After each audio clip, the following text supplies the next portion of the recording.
Aryabhata incubation centre खुला है। वो बेसिकली एक रोजगार सृजन केंद्र के रूप में तैयार हुआ, जिसमें हम, जैसे मैंने बताया कि हम चाहते हैं कि बच्चे यहाँ के पढ़ने लिखने के बाद रोजगार युक्त हो। तो उसमें हमारी कोशिश ये होगी कि स्किल से संबंधित कोर्सेज, हमारा योजना ये है कि लगभग 8 से 10 कोर्सेज इस साल हम स्किल एक सेंटर वहाँ पर खोलें, और उस स्किल सेंटर में जैसे डिजिटल मार्केटिंग का हुआ, उसमें ये वेब डिज़ाइनिंग और साथ साथ प्लम्बिंग, इलेक्ट्रीशियन, रेफ्रिजरेशन, ये इस तरह से जो कोर्सेज हैं जिससे रोज़गार मिलता है, इस तरह के कोर्सेज हम 6 महीने से साल तक की अवधि के इनको इस साल एक स्किल सेंटर के रूप में वहाँ पर विकसित करेंगे। इसके साथ साथ एक हमारी कोशिश है कि इंडस्ट्री की यहाँ पर क्या रिक्वायरमेंट है, इंडस्ट्री क्या चाहती है और हमारे बच्चों में क्या है, उसके बीच का जो गैप है उसको दूर किया जाए। उसके लिए एक फिनिशिंग स्कूल वहाँ पर खोलेंगे, ताकि बच्चे जब मार्केट में जाएं वो एक रेडीमेड उनको नौकरी लेने में दिक्कत ना हो। इसके लिए एक लैंग्वेज लैब और IELTS जो बाहर जाने के लिए जो आईलेट्स हाँ, उसके लिए जो वो करते हैं, उस कोर्सेज के लिए भी वहाँ पर एक सुविधाएं बने, इसका भी प्रावधान हम एक इंटीग्रेटेड लैंग्वेज लैब और लाइफ स्किल्स लैब उसके माध्यम से कोशिश करेंगे। तो ये मिला के कुल मिलाकर हमारा एक ये रहेगा। और साथ साथ जो हमारे जो हमारे डिपार्टमेंट्स हैं, वहाँ पर जो लेबोरेटरी में काम होता है, वहाँ पर जो नॉलेज क्रिएट होती है, उस नॉलेज को किस तरीके से इकोनॉमिक वैल्यू उसकी जनरेट हो, यानी उससे नॉलेज से हम किस तरीके से प्रोडक्ट में कन्वर्ट करें, ताकि जो आज स्टार्टअप और का जो कल्चर है भारत में हम सब जानते हैं, उसके माध्यम से तेज़ गति से विकास हो रहा है। तो बच्चों को बिठाकर उनका इंडस्ट्री के साथ इंटरेक्शन कर एक्सपर्ट के साथ जोड़ने का एक हमारा सोच है, ताकि वो इस एरिया की समस्याओं को जाने और उनका सलूशन प्रोवाइड करे, चाहे वो सर्कुलर इकोनॉमी हो, वेस्ट मैनेजमेंट हो, एग्रीकल्चर हो, स्मॉल स्केल सेक्टर हो, हेल्थ हो, एजुकेशन हो, या और कोई भी ऐसा एरिया हो सकता है जिसमें नवाचार के द्वारा आम जन की जो समस्याएं हैं उनको सुलझाने का विद्यार्थी प्रयास करे और कोई नई प्रोडक्ट या सेवा पैदा करे, जिससे कि आर्थिक विकास में भी तेज़ी हो और लोगों को रोज़गार प्रोवाइड करने में भी सफलता मिले। तो कुल मिलाकर हमारा फोकस रहेगा कि स्वरोजगार, जिसे सेल्फ एम्प्लॉयमेंट कहते हैं, और एंटरप्रेन्योरशिप, इनको विकसित कर विद्यार्थियों में एम्प्लॉयबिलिटी को उनकी बढ़ाएं। ये हमारा इस आर्यभट्ट सेंटर के इंक्यूबेशन सेंटर के द्वारा एक पूरी कोशिश इसमें रहेगी। जहाँ तक नए कोर्सेज की बात है, इस साल हमने जो कोर्सेज करे वो BSc BMLT, एक तो ये कोर्स शुरू होगा, दूसरा MSc योगा में होगा, तीसरा post graduate diploma in dance and music होगा, और एक post graduate diploma in translation English and Hindi. ये कुछ कोर्सेज हैं जो इस साल 22-23 में हम ऑफ़र कर रहे हैं, क्योंकि अब जैसे ही तीसरा ब्लॉक बन जाएगा उसके बाद हमारे पास कुछ स्पेस होगा, तो उसके बाद हमारा फोकस कुछ और नए तरह के कोर्सेज होगा, जिसमें लॉ भी है, एजुकेशन डिपार्टमेंट का एक पेंडिंग है, और तीसरा जो कुछ अल्टरनेटिव एनर्जी सोर्सेज और इस तरह से के जो कोर्सेज हैं, इनको हम आगे ले जाने की कोशिश करेंगे आने वाले सालों में। तो ये कुछ नए कोर्सेज हैं। जहाँ तक और नवाचार की बात है, मैं आप सबको बताना चाहूँगा कि हमारा सबसे ज़्यादा फोकस रहता है कम्युनिटी कनेक्ट के ऊपर। हम चाहते हैं कि हमारा जो विद्यार्थी हैं या हमारे जो फैकल्टी हैं, वो सबके सब पूरे समाज के साथ जुड़े। इसी दिशा में हमने लगातार, चाहे वो हमारे NSS हो या कुछ और माध्यम हो डिपार्टमेंट, उनका भी एक प्रयत्न रहता है। इसी दिशा में 2 गांव जो हैं, कालूवास और प्रेम नगर, यहाँ पर 2 डिजिटल लाइब्रेरीज बनाई गई हैं, और इसके साथ साथ अभी लाइन्स क्लब के साथ मिलकर जो पुरुष और महिलाएं किसी कारण से नहीं पढ़ पाई, उनको हमारे बच्चे जो हैं और जो फैकल्टी हैं, उनको पूर्ण रूप से इस भिवानी दादरी में शिक्षित करने का भी एक प्रयास चल रहा है। कोई भी समस्या आती है, उस समस्या का समाधान इमीडिएटली ट्रांसपेरेंसी से, अकाउंटेबिलिटी से हम करने की कोशिश करते हैं।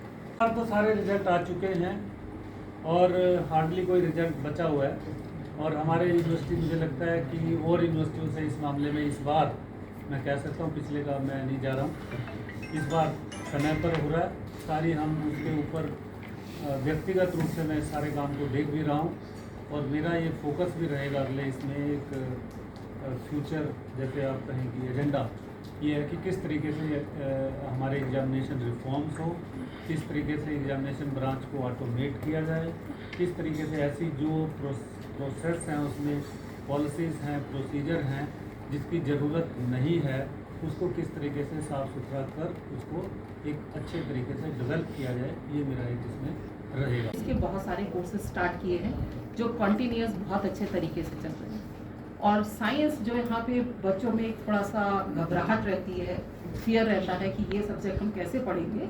इसके लिए हम लोगों ने पूरा प्रावधान किया है और अलग अलग तरीके से इनको पढ़ाते हैं। साथ में हम लोग का जैसे DST इंस्पायर है, नेशनल साइंस डे है, नेशनल मैथमेटिक्स डे है, वो सब भी हम लोग सेलिब्रेट करते हैं जिससे बच्चों का ज्ञान बढ़े।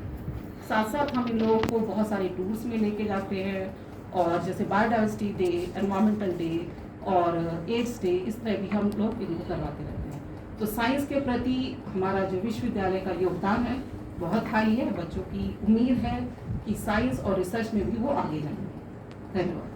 नंबर 1 तो जो है हमारे यहाँ पे जैसे रोज़गार सृजन केंद्र का जो है यहाँ पर हमने इस्टेब्लिशमेंट किया, और जिसके अंडर इंक्यूबेशन सेंटर के बारे में पहले ही हमारे ऑनरेबल वाइस चांसलर बता चुके हैं।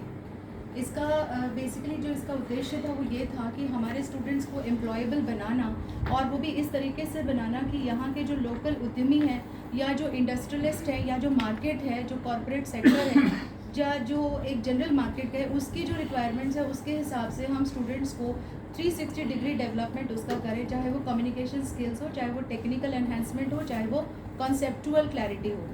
इसके अलावा जो ये रोज़गार सृजन केंद्र है, ये बहुत सारी वर्कशॉप्स जो है, जैसे पिछली बार हमने 500 महिलाओं को लेकर, महिला उद्यमियों को लेकर के एक बहुत बड़ी वर्कशॉप कराई। इसी तरह से अब 23 तारीख को हम लोग जो है वर्ल्ड स्किल डे मनाएंगे, जिसके लिए फिर से हम लोग बहुत सारा स्किल डेवलपमेंट पे स्टूडेंट्स वगैरह के ऊपर फोकस करके एक वर्कशॉप है।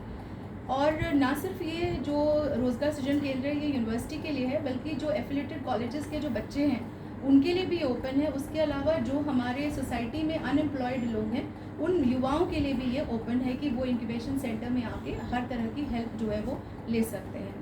या कोई ऐसे सिक यूनिट्स है जो नहीं चल पा रहे हैं और उनके सामने कोई समस्या है तो वो हमारे से आकर के इसमें कंसल्ट करें, और उसको सिर्फ कंसल्टेशन हम नहीं देंगे, इसके लिए एक्सपर्ट्स हम लोगों का एक पैनल जो है वो बनाया गया है BC सर ने, जिसमें टेक्निकल एक्सपर्ट्स की टीम थोड़े दिन पहले भी आई थी।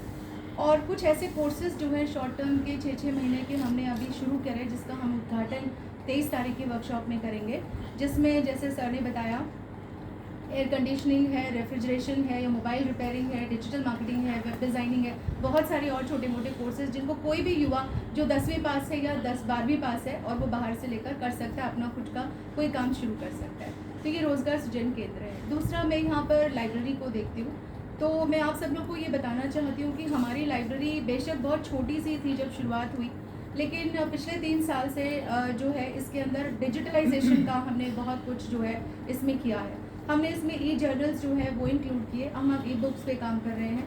कोहा सॉफ्टवेयर के ज़रिए हम लोग बच्चों को जो बुक्स हैं वो इशू करते हैं, रिटर्न करते हैं, और इसके अलावा जो टीचर्स हैं उनके रिकमेंडेशंस के बेसिस पर ही हम जो है बुक्स को जितना जल्दी हो सकता है उसको लेते हैं। बजट हमेशा से जितना भी हमें दिया जाता है उसके अनुसार उसको इक्वली डिस्ट्रीब्यूट करते हैं। लेटेस्ट सॉफ्टवेयर जो रिसर्च के प्लैगरिज्म को देखने के लिए पूरे वर्ल्ड में यूज़ किया जाता है, हमने उस प्लैगरिज्म सॉफ्टवेयर को टर्निटिन को 2 साल पहले ही ले लिया था। उसके साथ साथ जो हमें फ्री अवेलेबल है वो हम लोग साथ में करते हैं। विशेष बात यह है, जितने भी बच्चे जो डिसर्टेशन करते हैं, जो फाइनल ईयर में उनका एक कंपल्सरी चीज़ होता है, वो डिसर्टेशन भी हम बिना प्लैगरिज्म के इशू नहीं लेते हैं। अगर प्लैगरिज्म से उसका 10% से कम आता है तो ही हम बच्चों से ले सकते हैं। ये इसलिए किया गया कि हम अपनी क्वालिटी को एनहांस कर पाएँ। तो दूसरा जो है वो लाइब्रेरी को लेकर के था। तीसरा, हमारे जो डिपार्टमेंट है मैनेजमेंट, कॉमर्स और इकोनॉमिक्स, इनमें क्योंकि ये शहर में बहुत ज़्यादा कॉमर्स एजुकेशन को लेकर बहुत ज़्यादा अवेयरनेस है, लड़कियां स्पेशली कॉमर्स को ऑप्ट करती हैं और हमारे पास बहुत सारे इसमें ऑप्शंस आते हैं। तो इसका बहुत ज़्यादा ख्याल रखा गया है कि हर 2 साल बाद हम जो अपने सिलेबस हैं उसमें अपडेशन करें ताकि हम लेटेस्ट जो चीज़ हो सके उसको हम पढ़ा सकें। तो एक ये चीज़ है। और जो अभी ई-मार्ट का जिक्र कर रहे थे, वो एक ऐसी फैसिलिटी है जो कि एक बहुत छोटा सा, जैसे हम आत्मनिर्भर का बहुत नारा सुन रहे हैं पूरे देश भर में, उसका मकसद ये कि हम अपने देश को आत्मनिर्भर बनाएं थ्रू स्वावलंबी। तो उसमें हम लोगों ने कुछ छोटे छोटे स्ट्रैटेजी बनाई है। उसमें एक स्ट्रैटेजी है जिसको हम ई-मार्ट बोलते हैं। ये ई-मार्ट का डेवलपमेंट हमारे कंप्यूटर डिपार्टमेंट से एसोसिएट करके हमारे और जो प्रोग्रामर्स हैं उनके साथ और बाहर से कुछ टेक्निकल एक्सपर्ट लेकर हमने इसको ड्राफ्ट किया है, जिसका अभी तक आधा काम हुआ है। जिसमें हम लोगों ने सिर्फ जो महिलाएं जो अपना काम शुरू कर चुकी हैं, छोटे छोटे स्टार्टअप्स या स्टूडेंट्स जो अपना काम करते हैं, या कोई छोटी छोटी यूनिट्स जो अभी अपना प्रमोशन के लिए बहुत पैसा नहीं लगा सकती, तो वो हमारे यहाँ पर अपने प्रोडक्ट्स को, प्रोडक्ट लाइंस को, प्रोडक्ट मिक्स को यहाँ हमें देते हैं अपने नाम के साथ, कॉन्टैक्ट जो नंबर्स हैं उनके साथ, ईमेल आईडीज़ के साथ, उनके कॉर्पोरेट ऑफिसेस के एड्रेसेस के साथ, वो हम अपनी वेबसाइट पे डिस्प्ले करते हैं। इनमें से 30 to 35 लोगों के नाम आज भी डिस्प्लेड हैं जो आपने उसमें ई-मार्ट CBLU ई-मार्ट पे आप देख सकते हैं। और 23 तारीख तक, क्योंकि हम 23 को इसको फॉर्मली लॉन्च करेंगे, तो 23 तारीख तक हम इसमें 100+ लोगों को इसमें इंक्लूड कर लेंगे, जिसमें 2 चीज़ें करी जाएंगी। पहले डिस्प्ले हम फ्री देंगे उनके प्रोडक्ट्स को, उनके नाम को। उसके साथ साथ डिस्प्ले के साथ साथ उनके ऑर्डर्स जो हैं वो भी कोई वहाँ पर दे सकता है। इतना तक हम कर पाएंगे क्योंकि एजुकेशनल इंस्टीट्यूशंस हैं, इसमें पैसे का लेन देन बाहर से इसको मैनेज करना थोड़ा कठिन है, इसलिए अभी पेमेंट गेटवे का कोई प्रावधान नहीं कर पाए हैं। लेकिन इतना ही जो है हम ई-मार्ट के बारे में कर पाएंगे। जी धन्यवाद। राष्ट्रीय शिक्षा नीति 2020 की आप सभी को जानकारी है। उसी के अनुसार चौधरी बंसीलाल विश्वविद्यालय अपने सभी डिसिप्लिन्स में क्रेडिट बेस्ड सिस्टम CBS को अपनाए हुए हैं, और जितनी भी बातें राष्ट्रीय शिक्षा नीति में हैं उनकी बहुत सारी महत्वपूर्ण चीज़ों को हमने पहले से ही, जैसे हॉबी क्लब की जो है इसी साथ बात करते हैं। और इसके साथ साथ मैं आपको बताना चाहूँगा, मैं हिंदी विभाग को देखता हूँ, ह्यूमैनिटीज डीन हूँ। देश में चौधरी बंसीलाल विश्वविद्यालय ऐसा पहला विश्वविद्यालय है जिसने पूरे देश के लिए चरित्र निर्माण और व्यक्तित्व का समग्र विकास, personality development, holistic development of personality, character building, ये पाठ्यक्रम हमने PG की क्लासेस के लिए पूरे देश के लिए बनाया था। और लगभग उसमें देश के प्रमुख विश्वविद्यालयों ने उस पाठ्यक्रम को अपने अपने विश्वविद्यालय में लागू कर दिया है। शिक्षा संस्कृति उत्थान न्यास नई दिल्ली के साथ हमारे विश्वविद्यालय का एग्रीमेंट है, MOU है। और अब एक और नई बात मैं आपको बताना चाहता हूँ कि ये पाठ्यक्रम अब BA लेवल पर पूरे देश के महाविद्यालयों के लिए पूरे का पूरा 6 सेमेस्टर का ये पाठ्यक्रम जो है वो 10 दिन में वो प्रकाशित हो रहा है, बन करके आ जाएगा। सभी साथियों को नमस्कार। जैसा कि कुलपति महोदय ने बताया कि, और हम सब जानते भी हैं कि भिवानी खेलों का एक हब है, और यहाँ लगभग हर घर से कोई न कोई बच्चा जो जवान है तो वो खेलों की तरफ उसकी रुचि भी रहती है।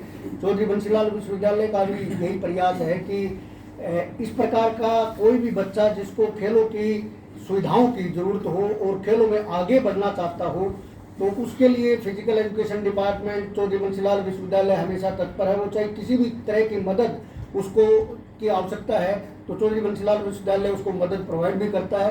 पीछे भी आपने देखा होगा कि जो सेकंड खेलो इंडिया यूनिवर्सिटी के गेम्स हुए वहाँ भी लगातार पिछले में हमारे केवल 6 मेडल थे और अब की बार 12 मेडल हैं। और विशेष बात ये है कि बहुत सारी छात्राएं जो है वो ज़्यादा एक्सेल कर रही है स्पोर्ट्स के अंदर, जो पहले बहुत कम थी भिवानी के अंदर, अब ज़्यादा छात्राओं की संख्या ज़्यादा बढ़ रही है। फुटबॉल की टीम पूरे एक ही गांव से टीम है और फुटबॉल की टीम ऑल इंडिया यूनिवर्सिटी में 2nd पोजीशन पर है। तो इस प्रकार से इसमें लगातार हमारा प्रयास ये है कि उनको ज़्यादा से ज़्यादा वो इक्विपमेंट, ज़्यादा से ज़्यादा वो सुविधाएं हम प्रदान कर सके ताकि वो अपने खेल को आगे ले जा सके। दूसरा, डिपार्टमेंट के माध्यम से सबको पता है कि कोविड में एक ही चीज़ सामने आई है कि यदि कोई मेडिसिन है तो वो फिजिकल वर्क ही है, या योगा है, या आप फिजिकल एक्सरसाइज, यही एकमात्र मेडिसिन है यदि इस प्रकार की बीमारियों से बचा जा सकता है। तो चौधरी बंसीलाल विश्वविद्यालय ने भी उस कड़ी में लगातार ऑनलाइन जो है हमने योगा की वर्कशॉप लगातार जारी रखी है। वो बीच में 5 दिन 7 दिन का गैप देके कभी 21 दिन की, कभी 15 दिन की, कभी 7 दिन की, और देश से केवल हरियाणा से नहीं पूरे देश से 350, 400 व्यक्तियों ने उसके साथ कनेक्ट होकर लाभ प्राप्त किया है और बड़े अच्छे तरीके से उसको सराहा भी गया है। उन्हीं को ध्यान में रखते हुए अब की बार फिजिकल एजुकेशन डिपार्टमेंट में जो पीजी डिप्लोमा इन योगा था उसको एमएससी में कन्वर्ट कर दिया और साथ ही साथ न्यू एजुकेशन पॉलिसी के माध्यम से यदि 1 साल के अंदर छोड़ के जाता है तो उसको डिप्लोमा दे दिया जाएगा और कंप्लीट करता है तो उसको एमएससी इन योगा की डिग्री प्रदान की जाएगी। इस प्रकार से दूसरा जो आजकल ज़्यादा हम सबको पता है कि जैसे बहुत ज़्यादा एंजाइटी, बहुत ज़्यादा फियर, बहुत ज़्यादा ये बढ़ रहा है, उसको दूर करने के लिए म्यूजिक, डांस ये भी एकमात्र ऐसे साधन हैं जो कई बार बच्चों को इनके माध्यम से वो कहीं ना कहीं एंजाइटी से, कहीं ना कहीं फियर से इससे बाहर आते हैं। तो उसके अंदर भी हमारे जो सर्टिफिकेट कोर्स थे उनको हमने डिप्लोमा में कन्वर्ट किया है और म्यूजिक का और डांस का जो डिप्लोमा जो है वो इसी साल से शुरू करें। तो प्रयास ये है कि चौधरी बंसीलाल विश्वविद्यालय अपने स्टेक होल्डर्स के लिए ज़्यादा से ज़्यादा वो सुविधाएं प्रदान करे ताकि वो अपने स्वास्थ्य को मेंटेन रख सकें और अपनी परफॉर्मेंस को बढ़ा सकें। बंसीलाल यूनिवर्सिटी 1 महीने की थिएटर वर्कशॉप स्टार्ट करने जा रहा है, जिसमें प्रारंभिक चरण में 20 विद्यार्थियों को जो हमारे एफिलिएटेड कॉलेजेस हैं वहाँ से और हमारे यूनिवर्सिटी टीचिंग डिपार्टमेंट से कम 20 विद्यार्थियों को इसका प्रशिक्षण दिया जाएगा और सर्टिफिकेट भी उनको दिया जाएगा। ये सुपुआ यूनिवर्सिटी के जो ट्रेंड टीचर हैं, इंस्ट्रक्टर हैं, वो यहाँ पर आएंगे मेंटरिंग के लिए। चौधरी बंसीलाल विश्वविद्यालय में इस अवसर पर वार्षिक पत्रिका का विमोचन भी किया गया। समाचार सेवक के लिए अनुज राणा की रिपोर्ट।